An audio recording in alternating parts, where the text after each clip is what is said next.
اور کمال کی بات ہم ایسے دور میں پیدا ہوئے ہیں جب ہر چیز ایوالو ہو کے اپنی انتہا تک پہنچ چکی ہے.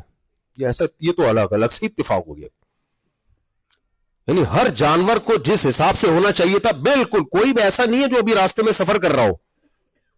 سب شیر اپنے اینڈنگ پوائنٹ پہ پہنچ چکا ہے, شیر بن چکا ہے, کیونکہ جنگل میں جس حساب سے شیر کو ہونا چاہیے وہ بالکل ایگزیکٹ اسی حساب سے ہے.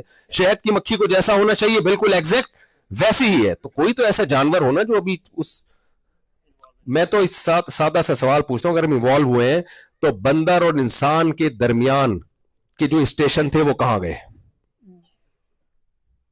کچھ لوگ ایسے ہونے چاہیے تھے بندروں میں, وہ ایوالو ہوتے ہوتے بھی راستے میں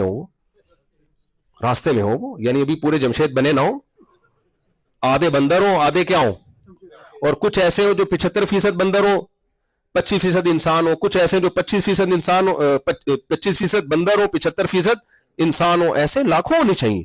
دھڑام سے بندر ایک دم سے کیا صبح اٹھ کے انسان بن گیا کیا؟ تو میرے بھائی پھینکنے پر گورنمنٹ کی طرف سے کوئی پابندی نہیں ہے, پھینکتے رہو.